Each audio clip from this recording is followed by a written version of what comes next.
ሰላም ጤና ይስጥልኝ እንደምናላችሁ ውድ ቻናሌ ተከታታዮች እግዚአብሔር ይመስገን እኔ ሰላም ነኝ። ዛሬ ደግሞ ቀላልና ለየት ያለ የበርበሬ አስተማመስና አዘገጃጀት ሙሉ ቪዲዮ ይዤላችሁ ቀርቤያለሁ። እስከ መጨረሻው ከኔ ጋር ሁኑ። ከዛ በፊት ታዲያ ለቻናሌ አዲስ ከሆናችሁ ሰብስክራይብ ያድርጋችሁ ተቀላቀሉኝ። ሐሳብ አስተያየት ካላችሁም ኮሜንት ላይ ጻፉልኝ። ላይክ እና ሼር ማድረጋችሁንም እንዳትረሱ። ወደ አሰራሩ እንሄዳለን። እንግዲህ እዚህ ጋር በዋነኝነት የሚያስፈልገኝ ግብአት ሁሉንም አዘጋጅቻለሁ። እንደምትመለከቱት እዚህ ጋር የአበሻ ቀይ ሽንኩርት ትንንሾቹን ተልጦ ታጥቦ የተዘጋጀ የአበሻ ቀይ ሽንኩርት አለኝ። ይሄኛው ደግሞ የበሶ ብላ ፍሬ እርጥቡን እጠቀማለሁ። መጠኑን በኋላ እነግራችኋለሁ። ይሄኛው ነጭ ሽንኩርት ነው። ተልጦ ታጥቦ እንደዚህ የተዘጋጀ ነጭ ሽንኩርት አለኝ። ይሄኛው ደግሞ ዝንጅብል። እነዚህ ማሳያችሁ እንግዲህ ሁሉም እርጥብ ቅመሞች ናቸው። እንደምትመለከቱት ጤና አዳም አለኝ። ጤና አዳም ፍሬውን እንጠቀማለን። እንደዚህ አዘጋጅቻለሁ። ሌላኛው ጤና አዳሙን ፍሬውን ነው እንደዚህ የምንጠቀመው። ከዛ እንደ ፍላጎታችሁ ሮዝመሪን እኔ በትንሹ ነው፣ ሲበዛ ብዙ ደስ አይለኝም። ስለዚህ በአነስ አድርጌ ሮዝመሪን ቅጠል የመጥበሻ ቅጠል እጠቀማለሁ። ከዛ መጠኑን እዚህ ጋር ልንገራችሁ። የተጠቀምኩት ለ5 ኪሎ በርበሬ ነው። 5 ኪሎ በርበሬ ነው ማዘጋጀት የፈለኩት። ዝንጅብል ግማሽ ኪሎ ዝንጅብል ተጠቅሜያለሁ። መቀነስም ትችላላችሁ። ይሄኛው 6 የቡና ሲኒ የበሶ ብላ እርጥብ በሶ ብላ ተጠቅሜያለሁ። ነጭ ሽንኩርት 1 ኪሎ ከግማሽ ተጠቅሜያለሁ። እናንተ መጨመርም ትችላላችሁ። አሁን ነጭ ሽንኩርት ለ5 ኪሎ 2 ኪሎም ቢሆን ይጣፍጣል፣ ነጣ ይላል እንጂ ከለሩ ማለት ነው። ከዛ በመቀጠል ቀይ ሽንኩርት ግማሽ ኪሎ ቀይ ሽንኩርት ነው የተጠቀምኩት። እንግዲህ እየነገርኳችሁ ያለሁት የተጠቀምኳቸው ቅመማ ቅመሞች ለ5 ኪሎ በርበሬ ነው። ጤና አዳም ግማሽ የቡና ሲኒ የጤና አዳም ፍሬ እንጠቀማለን። ይሄኛው ደግሞ እንዳልኳችሁ የጥብስ ቅጠል ነው። እንደ ፍላጎታችሁ ነው። እንግዲህ አሁን የኛው ቪዲዮዬ ስሰራ ለ4ኛ ጊዜ ነው። ሙሉ ከዚህ በፊት 3 ቪዲዮ ሰርቻለሁ። እነሱን አይታችሁ መጠቀም ትችላላችሁ። ዛሬ ግን በዋነኝነት ማሳየት የፈለኩት የበርበሬውን አስተማመስ እንዴት እንደሚዘጋጅ፣ ታምሶ በርበሬ እንዴት እንደሚዘጋጅ ግልጽ ለማድረግ ነው። ከዚህ በፊት ኮሜንት ላይ ሳይ ስለነበር እንግዲህ እንደምትመለከቱት እርጥብ ቅመሞች እንደዚህ አዘጋጅቻለሁ። ይሄው ያው እንደ ፍላጎታችሁ ነው። የጥብስ ቅጠል መጨመርም አለመጨመርም ትችላላችሁ። እንደዚህ ክድና አድርጌ አዘጋጀሁት። ያው ቤት ውስጥ ስላልሆነ የምደልዘው በርበሬው እንግዲህ እዚህ ጋር ከፈለጋችሁ በርበሬ መታጠብ አለበት ወይ ደግሞ በንጹህ ጨርቅ አዋራውን ማጽዳት ትችላላችሁ። እንደዚህ የተዘጋጀ ተቀንጥሶ ምንም ቆሻሻ አፈር ጠጠር እንዳይኖረው ለቅመን የተዘጋጀ በርበሬ እንደዚህ አዘጋጅቻለሁ። 5 ኪሎ ነው። ስታዩት አነስ ያለ ይመስላል። ቀንሼ ለእናንተ እንድታዩስ ነው ያመጣሁት እዚህ ጋር። ከዚያ ቅመሙንና በርበሬውን አንድ ላይ ላስደልዘው ይዤው ሄድኩ ማለት ነው። ያው ሲደለዝ ለማሳየት ለመቅረጽ አልችልምና እንደምትመለከቱት አስደልዤ ወይም በሙቀጫ ቤታችሁ መጨቅጨቅ መደለስ ትችላላችሁ። እንደምትመለከቱት ቆንጆ አድርጌ እንደዚህ በሽንኩርት መፍጫ ማሽን ነው የተደለዘው። ትልቁ ዋላ አይደል?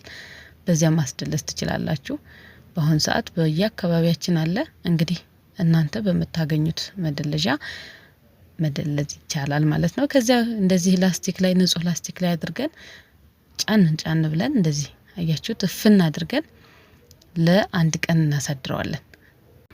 እንደዚህ ማድረጋችን እንግዲህ በርበሬውና ቅመሞቹ አንድ ላይ በደንብ ስለሚዋሃዱ የማያቃጥልና የሚጣፍጥ ቆንጆ ጣዕም ያለው በርበሬ እንዲሆንልን ያደርጋል። እንደዚህ እስር አድርጌ ለአንድ ሌሊት አሳድረዋለሁ። ከፈለጋችሁ 2 ቀን ማድረግ ትችላላችሁ። እንደምትመለከቱት እንደዚህ አስሬ በማግስቱ አሳያችኋለሁ። በማግስቱ እንግዲህ ቆንጆ ፀሐይ ቢኖር ቆንጆ ነው። እንግዲህ እንደምትመለከቱት ክረምት ነው። አሁን እኔ በክረምት እያዘጋጀሁ ነው። በርበሬ ሲዘጋጅ በበጋ ቢሆን የበለጠ ጊዜያችሁን ሳታባክኑ ቶሎ እንዲደርቅላችሁ ያደርጋል። በክረምት ግን አንዴ አውጥታችሁ ከዛ እንደገና አስገብታችሁ ምናምን ነው የሚደርቅላችሁ። ግን ያው እንደዚህ ይዘጋጃል።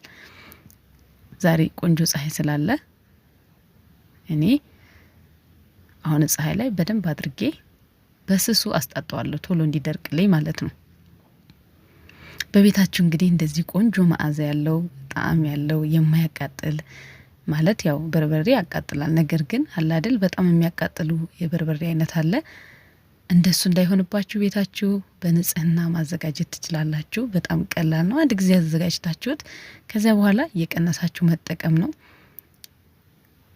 ብዙ ቶሎ የሚበላሽ ስላልሆነ ማለት ነው። በርበሬ አንድ ጊዜ ብታዘጋጁት ለብዙ ጊዜ መጠቀም ትችላላችሁና እንደዚያ ማድረግ ትችላላችሁ። እንግዲህ አዘገጃጀቱን ደግሞ እኔ እያሳየኋችሁ ነው። ለዛሬ እንግዲህ ለየት ያለው አሰራሪ ምንድነው? በርበሬ እንዴት እንደሚታመስ ነው ማሳያችሁ። ሳታምሱ ማዘጋጀት የምትፈልጉ ደግሞ ከዚህ በፊት የሰራሁላችሁ ከአንድም ሁለት ቪዲዮ አለ። ያንን እያያችሁ ማዘጋጀት ትችላላችሁ። በጣም ቀላል ነው። ላይክ እና ሼር እያደረጋችሁ ቪዲዮ ለሌሎች እንዲደርስ አድርጉ። እንደምትመለከቱት እንግዲህ እንደዚህ በስሱ አስጣጥቼ እንዲደርቅልኝ አደርጋለሁ። ይሄው እንግዲህ ደርቆልኛል እንደምትመለከቱት ነው። ይሄ የደረቀው በርበሬ ነው። መጠኑን ሁሉ ነግሬያችኋለሁ አይደል? ለ5 ኪሎ በርበሬ ነው የተጠቀምኳቸው። ቅመማ ቅመሞች ሁሉንም የነገርኳችሁ። በርበሬያችን እንደዚህ ቆንጆ ሆኖ ደርቋል።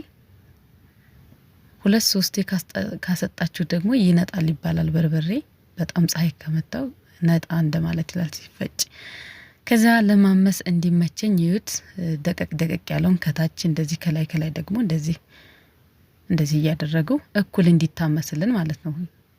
አንድ ላይ ደቀቅ ያለውንም ስናመሰው ግማሹ አራራ ግማሹ ደግሞ ያልበሰለ እንዳይሆንብን እንደዚህ ጎለል እያደረግን ምጣዳችንን አስምተን ቶሎ እናመሰዋለን። እዚህ ጋም ስናመስ ጥንቃቄ ማድረግ አለብን። ምክንያቱም የባሰ ደግሞ ጥቁር እንዳይልብን ማለት ነው። በእጃችሁ ጨበጥ ስታደርጉት መሞቅ ማለት የሆነ ማቃጠል ነገር ሲጀምር ይበቃዋል። እንደዚህ ጨበጥ ስታደርጉት ማለት ነው።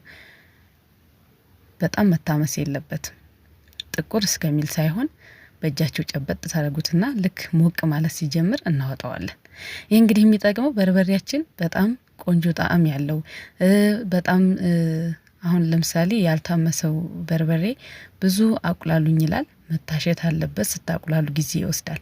እንደዚህ ስታዘጋጁት ግን በቃ ብዙ ጊዜ አይወስድባችሁም እና የሚያቃጥል ነገር አይኖረውም። ያው ያኛው ደግሞ ከለሩ በጣም ያምራል። ይሄኛው ትንሽ መልኩ ለወጥ ያለ ደብዘዝ ያለ ነው የሚሆነው። እንግዲህ ሁለቱም ልዩነት የላቸውም። እኔ ያየሁት ይሄኛው ስራችሁን ያቀልላችኋል። ወጡን ስትሰሩ ብዙ ማቁላላት አይጠበቅባችሁም። ቅመሞቹም ስለሚታመሱ አንድ ላይ ቆንጆ ጣዕም መዓዛ እንዲኖረው ያደርጋልና እንደዚህ በርበሬያችሁን ማመስ ነው። ሲታመስ ብቻ እናንተ ገባ እንዳይለው በጣም በእጃችሁ ጨበጥ እያደረጋችሁ ልክ ሞቅ ማለት ሲጀምር ማውጣት ነው። እንደዚህ በጣም ቀላል ነው። ግልጽ ያደረኩላችሁ ይመስለኛል። እንደምትመለከቱት እንግዲህ እንደዚህ እያደረጉ ስፌት ላይ ቢሆን ደግሞ የበለጠ ቆንጆ ነው። ስታወጡ በርበሬውን አመስ አድርጋችሁ ስፌት ሙሰብ ሊሆን ይችላል። ብቻ ላቦት እንዳይኖረው ማለት ነው። እንዳያላልበውና እንዳይለዝዝ እንግዲህ እንደዚህ እያደረጉ አመስ እያደረጉ ቶሎ ነው። እዚህ ጋር ደግሞ ምጣዳችሁን እያጠፋችሁ እያበራችሁ መሆን አለበት። በገረረው እንዳይሆን ማለት ነው። ቀዝቀዝ ሲል መለኮስ። እንደምታዩት እንግዲህ ሁሉንም አመስ አድርጌ ያዘጋጀሁትን በርበሬ ጨርሻለሁ። እንዲቀዘቅዝ ሸፈን እናደርገውና እንዲቀዘቅዝ እንተወዋለን። ባይሸፈንም ችግር የለውም። ደረቅ ቅመማ ቅመሞችን ደግሞ እናዘጋጅ። እዚህ ጋር አንድ የቡና ሲኒና ግማሽ ጥቁር አዝሙድ ተጠቅሜያለሁ። የምትፈልጉትን አይነት ቅመም መጠቀም ትችላላችሁ። እኔ ግን ዋናዎቹን በርበሬ ላይ የሚገቡትን ዋና ቅመማ ቅመሞችን ነው የምነግራችሁ። ጥቁር አዝሙድ ሲታመስ እንግዲህ ቆንጆ ሽታው በደንብ እስከሚወጣ ድረስ እናምሰዋለን። ስለማያስታውቅ ማለት ነው። በደንብ መታመስ አለበት ማለት ማረር የለበትም፣ ግን ሽታው በደንብ እስከሚሰማችሁ ድረስ። ነጭ አዝሙድ ደግሞ ወርቃማ እስከሚሆንልን ድረስ እናምሰዋለን። ግልጽ ለማድረግ እየሞከርኩ ነው። እንግዲህ ቅር ያላችሁ ካለ ደግሞ ኮሜንት ላይ ጻፉልኝ። የምችለውን ያህል ለመመለስ እሞክራለሁ። ላይክ እያደረጋችሁ ለሌሎች ቪዲዮ እንዲደርስ አድርጉ። ሰብስክራይብ ስታደርጉ ደግሞ አዳዲስ ቪዲዮ ስለቅ እንዲደርሳችሁ ታደርጋላችሁና ሰብስክራይብም እያደረጋችሁ ተቀላቀሉ። እንደምትመለከቱት እንደዚህ ነጭ አዝሙዱንም ወርቃማ እስከሚሆን ድረስ ያው ምስሉ ላይ እንደምታዩት እንደዚህ እስከሚሆን እናምሰዋለን። ከዛ በመቀጠል ይሄኛው ከሙን ነው። ከሙን በትንሹ ነው፣ አንድ የሾርባ ማንኪያ ይበቃል፣ ወይም ግማሽ ቡና የቡና ሲኒ፣ አንድ የሾርባ ማንኪያ ወይም ግማሽ የቡና ሲኒ በቂ ነው፣ ጣዕሙ በጣም ስለሚወጣ ማለት ነው። ከሙኑንም በትንሹ አመስ ነው የምናደርገው ማለት አናቆየው፣ መልኩ ብቻ ትንሽ ለወጥ ሲል ይበቃዋል ማለት ነው። እንግዲህ እኔ የምጠቀማቸውን ለበርበሬ የምጠቀማቸውን የቅመማ ቅመም አይነቶች በዚህ አጋጣሚ እያሳየኋችሁ ነው። እናንተ ደግሞ በርበሬ ስታዘጋጁ ምን እንደምትጠቀሙ ጻፉልኝ። ይሄኛው ቅርንፉድ ነው። ቅርንፉድ ተጠቅሜያለሁ። አንድ የሾርባ ማንኪያ ቅርንፉድ በቂ ነው። ጣዕሙ ቶሎ በደንብ ይወጣልና ቅርንፉዱን ስናምስ አበጥ አበጥ ማለት እስከሚጀምር ማለት እንደዚህ ያያችሁ ጭንቅላቱ አበጥ አበጥ ማለት ይጀምራልና ከዛ በቂው ነው። በሙቀት ብቻ ማመስ ይቻላል ማለት ነው። ሌላኛው ኮረሪማ ነው።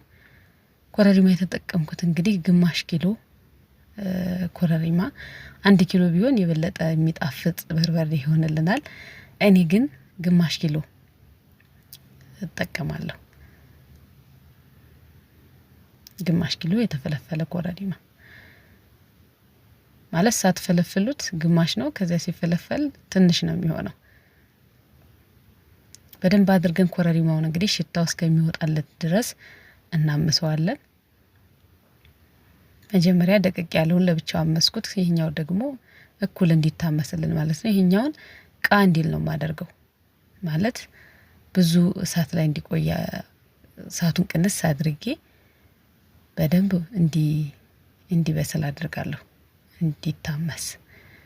ሌላኛው አብሽ ነው። እንግዲህ ኮረሪማውን ትንሽ አመስ ካደረኩት በኋላ አብሽ ይጠቀማለሁ። አብሽ በጣም በትንሹ መሆን አለበት፣ ካልሆነ ይመራል። እንዳይመርባችሁ ለምሳሌ የማይቁላላ ነገር ስትሰሩ አዋዜ ላይ ለምሳሌ ስትሰሩ መረር የማለት ነገር ይኖረዋልና አብሹን ቀነስ አድርገን ነው የምንጠቀመው። ብትችሉ ቀቅላችሁ ከዚያ በፀሐይ አድርቀን እንደዚህ ብናደርገው መሬቱ ስለሚጠፋ እንደዚህ ማድረግ ትችላላችሁ። አብሹንም እንደዚህ ቀላ አድርጌ አመስ አደረኩት። ሌላኛው ጨው ነው። ጨው የተጠቀምኩት እንግዲህ ግማሽ ኪሎ ጨው ነው። ከበዛ መቀነስ ትችላላችሁ፣ የሚያንስ ከሆነ ደግሞ መጨመር ትችላላችሁ፣ እናንተ እንደምትፈልጉት ማለት ነው። እንግዲህ ሁሉንም ቅመማ ቅመሞች አመስ አድርጌ ከቀዘቀዘልኝ በኋላ አንድ ላይ በደንብ አድርጌ ከበርበሬው ጋር እቀላቅለውና እናስፈጨዋለን። ጨውን ግን መጨረሻ ላይ ነው ማለት ወፍጮ ቤት ሄዳችሁ መብራት ቢጠፋ አጋጣሚ ባይፈጭ እንኳን ስለሚያለዝዘው በርበሬውንና ቅመሞቹን አንድ ላይ ጨውንና በርበሬውን አንድ ላይ አንቀላቅለው ወፍጮ ቤት ልክ ልናስፈጭ ሲሆን ነው የምንቀላቅለውና ለብቻው በፌስታል ይዤ ሄዳለሁ። አስፈጭቸው ደግሞ ምን እንደሚመስል አሳያችኋለሁ። እንደምትመለከቱት በርበሬያችን ተፈጭቶ አልቋል። ይሄው ይሄንን የሚመስለው ከለሩ ትንሽ ደብዘዝ ይላል። የዚያኛው ያልታመሰው በርበሬ የሚያምር ከለር ነው። ግን እንግዲህ ስታቁላሉ ልዩነቱ ስታቁላሉ ጊዜ አይወስድባችሁም። ይሄኛው ያኛው ትንሽ ጊዜ ወስዳችሁ የምታቁላሉት ነው። ጣዕሙ ደግሞ ቅመሞቹም ሁሉም ስለታመሱ ቆንጆ ጣዕም ይኖረዋል። ስለተከታተላችሁኝ ከልብ አድርጌ አመሰግናለሁ። መልካም ጊዜ